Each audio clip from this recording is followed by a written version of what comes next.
Stories, brought to you by Refuge Ministries Canada. For the next half hour, your hearts will be filled with hope as you hear real-life stories from individuals that have been changed by the power of God. Enjoy the show. Welcome to Refuge Freedom Stories. I'm your guest host, Johnny T. And today my guest is Tracee Garner. Tracee's an international best-selling author, a speaker, a writing coach, and a dynamic course creator. He's also the creator of Garner Solutions, LLC, coaching new and aspiring writers through finishing books and publishing as well. She's a disability advocate and has lived with disability in her life, sometimes in an inaccessible world, but she overcomes those adversities with a can-do attitude.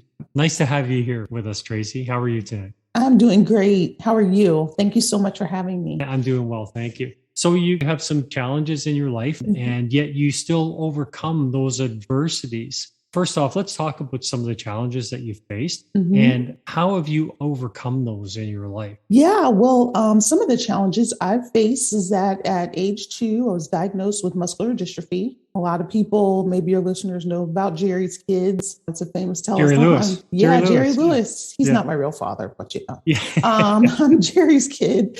But yeah, I just grew up using a wheelchair at a very early age in elementary school. So I could walk until I was about 10 years old. And then I just got progressively weaker. That's what the neuromuscular disease does, is weaken your muscles over time. So a lot of people with this kind of condition start out walking and then slowly lose their ability to walk, and it attacks all your muscles. And so I use a wheelchair, full time, and really have been since elementary school. But how has it kind of manifested itself in my life? It's hard to say. I mean, of course, I have limitations. There's things I can't participate in sometimes. Things are inaccessible to me. That is probably, especially as I get older, has been more devastating than when I was younger. I was very optimistic, and I still am, very faithful. I'm actually a preacher's kid. So my dad is an ordained minister, but they just taught me, to have faith, and they did not, treat me any differently from my brother. I have one sibling who's older than me by 5 years. And, they just made things, of course, they made concessions about things, but my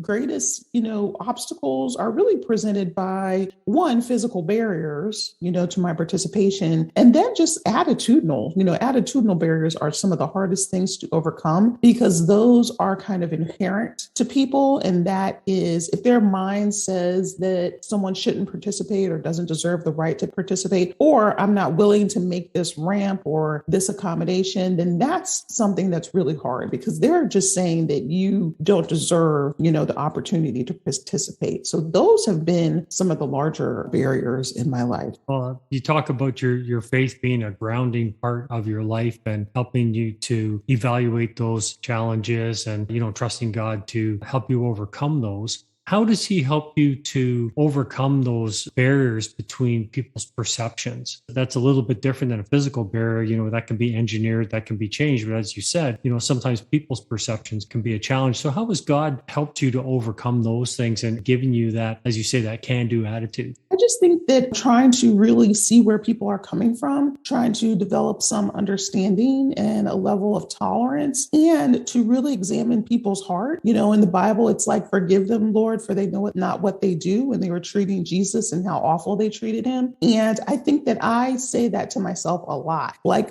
sometimes I say forgive them for they know not what they do, but I often say forgive them. They know not how ignorant they are. And so that kind of makes me feel a little bit better that, and educating people is so exhausting, sometimes, because I do that in my day job. I have a day job in addition to my writing, but being an advocate is just so exhausting. There are so many people who I am amazed that their attitudes continue to be so obtuse about the contributions that people with disabilities can make. And it's hard, but I feel, God's grace every time I think that I don't have it in me to, oh my God, Lord, there's another one. There's another ignorant person. Please help me, come to the rescue. So, I feel him coming saying, okay, it's okay. Don't worry. Remember that grace. Remember that, that person's heart just is not aware. Their eyes have not not been opened and they have not been realized and they haven't met you. That sounds conceited, but it's like they haven't met someone sometimes who's as forgiving, because I know a lot of people that are not forgiving. They don't have tolerance for people. They get mad at them when they ask questions. Really try to understand, where I'm coming from. Some of them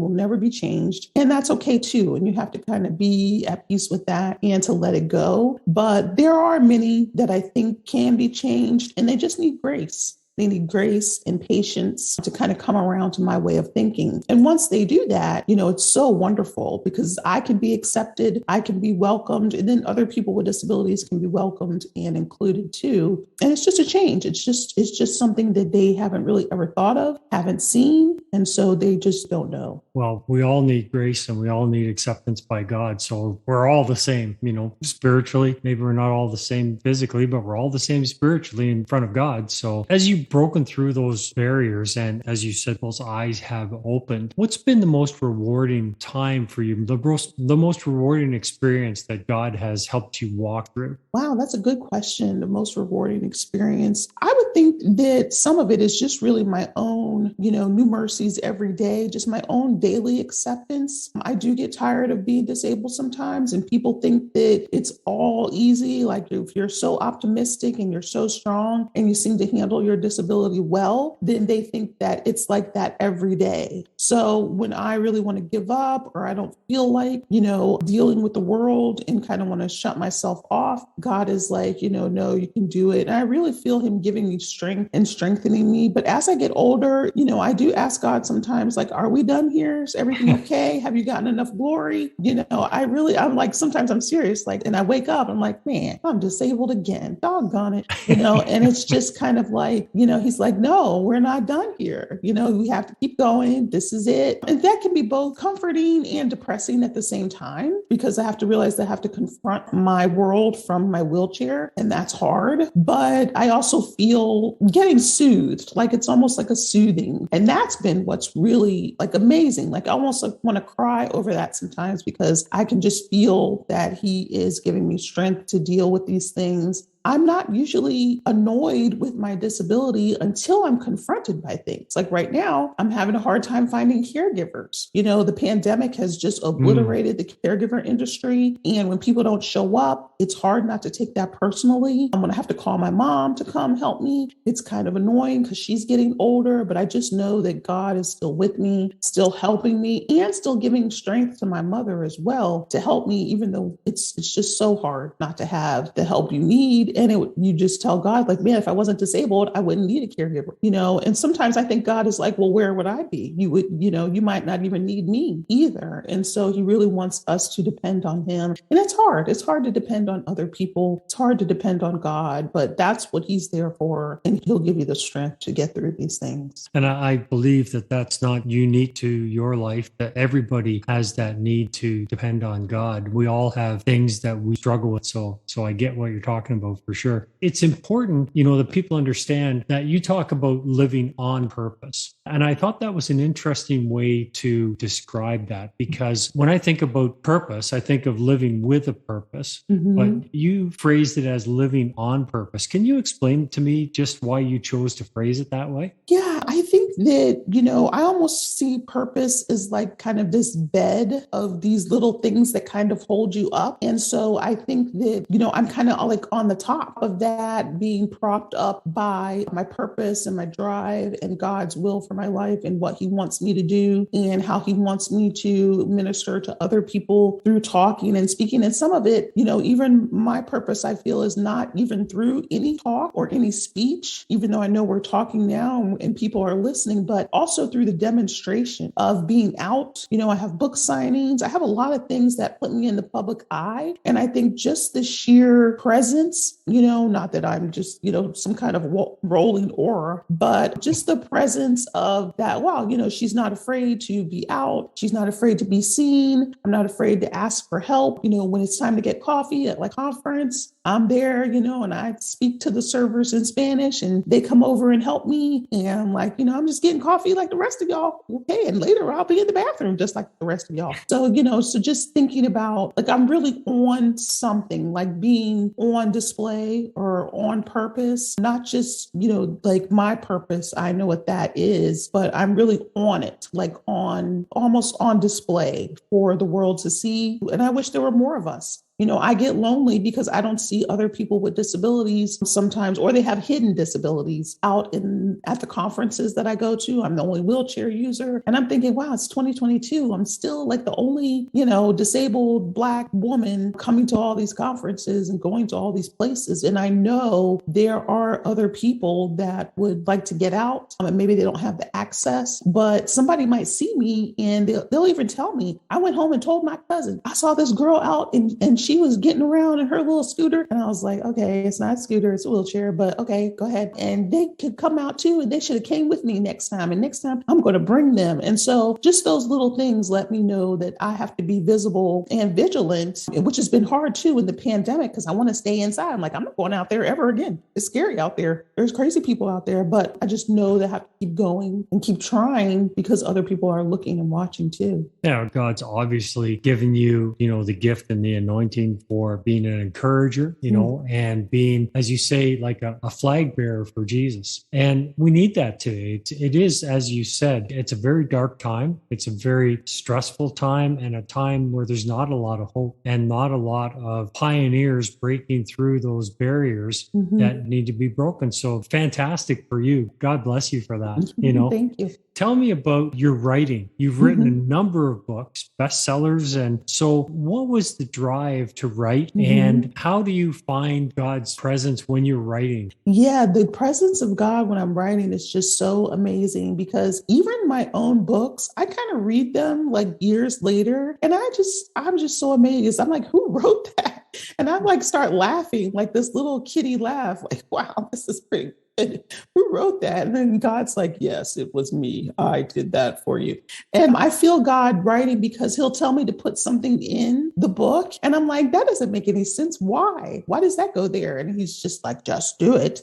And so I'll do it and I'll write it. And then like 30 pages later, I'll be like, oh my God, that's why. That's why you told me to put that in there. So it's just amazing. I look back on it. I know it was God. It wasn't all me. I couldn't come up with all those ideas, but my writing really started from a place of depression. I was in college at the time. I wrote my first book, and my first book came out when I was 23, and I entered a contest and I won a grand prize and a trip to New York and a $500 advance. And they paid for me and my mom and my dad to go up to New York and take the train because it was more accessible. It was only a 4-hour train ride. And so I was actually crying one night before I won the contest. I prayed to God. I said, please help me, find something else. What if I don't graduate? Like, what am I going to do with myself? And so I saw a contest online, just surfing the internet, and I stopped crying and I printed it out and I started praying.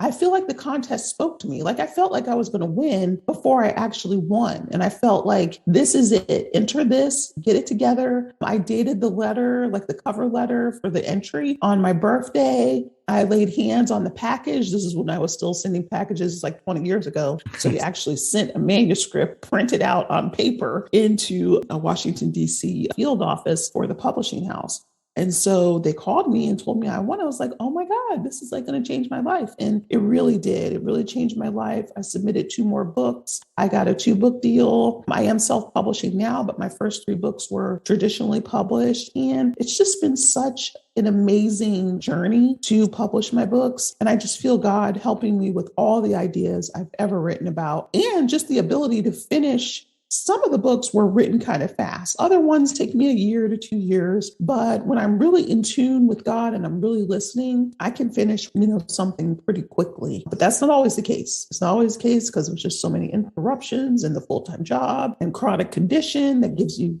setbacks and things. But for the most part, God is always with me, helping me flesh out these ideas and write the stories. There's so much hope in that for anybody who's hearing this interview today, because I think anybody who faces, like you said, a chronic condition or adversity in their life, or even social setbacks or structure or, things in their life and so on. And it can be such a hopeless time. And that hope that God gave you by winning that contest, that there was something more. Tell me a little bit more about that. It was just a moving moment. I remember them asking for my picture, and there was a lot of doubt with that because I was like, oh, they just want to find out if I'm ugly. But then the real underlying thing was, that they might find out that I'm disabled. Then, I'd be found out and then they wouldn't give it to me, because of that barrier and that prejudice. But I never even mentioned it. I never mentioned it until later. And I'll tell you, a point where I actually shot my own self in the foot is that I told them that I had a disability. And I now know that God was like, why did you tell them that? Who cares? Like, why are you giving them ammunition against you? You know how prejudiced people are. You know that they have these things. Why even mention it? And that's the other thing I loved about the contest too, is that I was able to be seen and valued on my writing without, appearing before them in the wheelchair. So there was no physical appearance that could go before them. And that made it even that much better because it wasn't a token win. It wasn't like, oh, this little, look at this little disabled girl trying her best. It's a pretty good story. It's not the greatest, but let's give it to her, because there's that too. There's that sometimes you don't get to show up on your own merit. You get a pity or a token win. And so I didn't want that either. And that just made it so much more greater. But that was something that I didn't realize until years later, that I submitted something. I believed, I didn't mention my disability. I was able to stand on an actual talent that I had and that, of course, God ordained and saw fit to permit to happen. But still, that was I have something of my own that disability is not hurting or hindering or even, making happen for me. Because I do know sometimes maybe at book signings, I don't care. Sometimes they feel sorry. I'm like, hey, want to buy a book? It's like cha-ching. But, just being able to go, I think they are honoring sometimes too my diligence. So I tried not to make it about disability, but it's like I'm in the chair. I'm the only one of several people here who are trying to make this work. And so that one win made such a big deal because nothing else spoke for me except the writing. And they thought it was good. And that really encouraged me. The passage in the Bible that came to mind when you were sharing that was about when Jesus was a young boy and he was sitting in the temple and he was telling them all about God and all these wise religious men around him said, who is this? Where did he get this wisdom from? And that's exactly what it made me think about, that God-given gift that you have to write and expound on those topics that you write about. That's fantastic. That's awesome. Yeah, so where can people find your books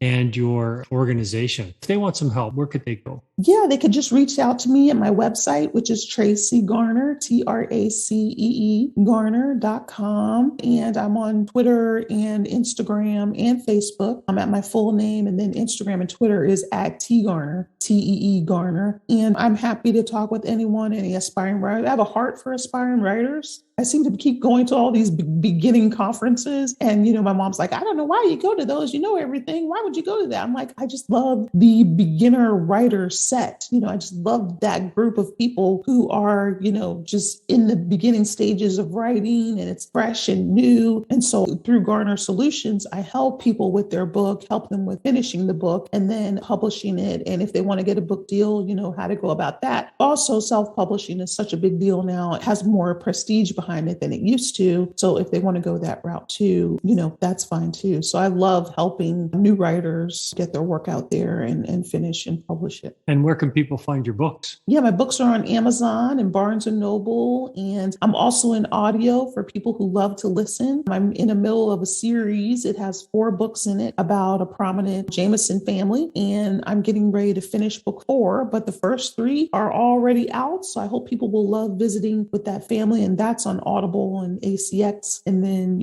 all the other books are on Amazon or wherever books are sold. Cool. So let me ask you a question. What one thought would you like to leave with our audience about God? Just give him a try. God is amazing. He will change your life. He will stick by you and stick with you. Even when you run away from him, he is still there. He's in the same place. It's like you're the lost child and he's the father. Just stand in the same place and you can find your way through a maze of things back to him and never give up on a relationship, a deeper relationship with God. Very true. Wise words from a great author. Thank you very much. Thanks so much for being on the show. It's been an absolute pleasure talking with you. And I really want to just bless you and continue to encourage your work to expand people's minds and open them up to what God can do in their lives too. Thank you, Johnny. God bless you. You too.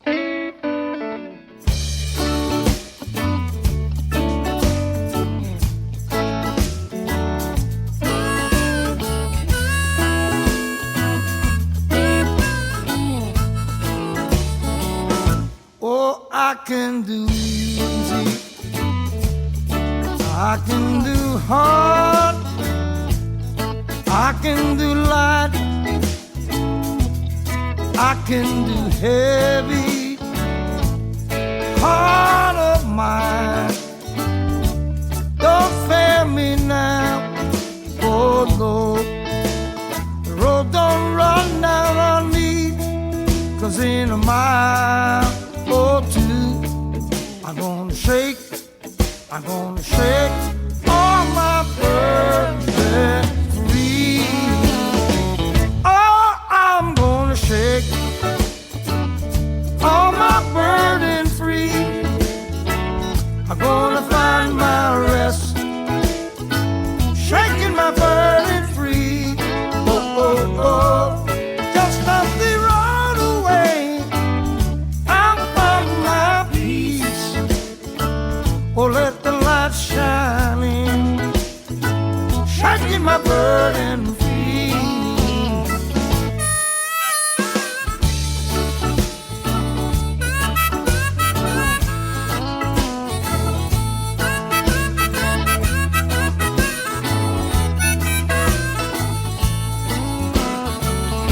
Oh, I can do happy,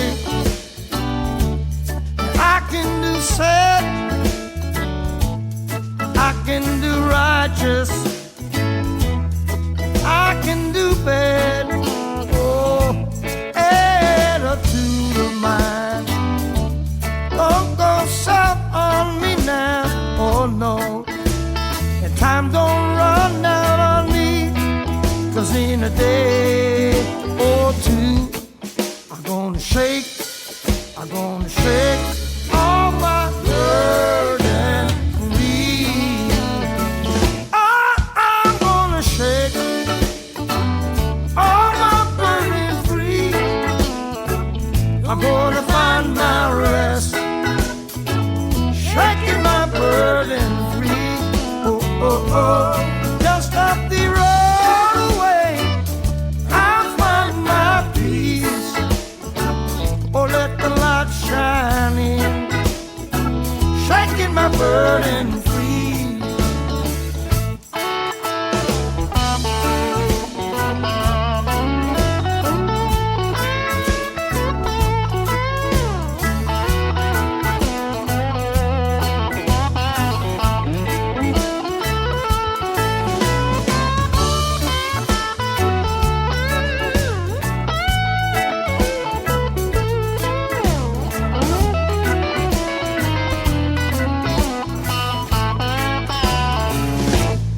Oh, sometime I'm upside down in a maze that's spinning around.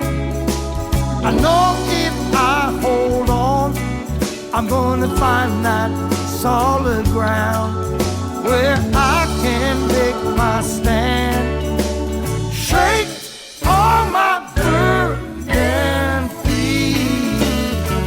I'm gonna shake all my burden free. I'm gonna find my rest, shaking my burden free. Oh, oh, oh, just up the road away, I'll find my peace. Oh, let the light shine in, shaking my burden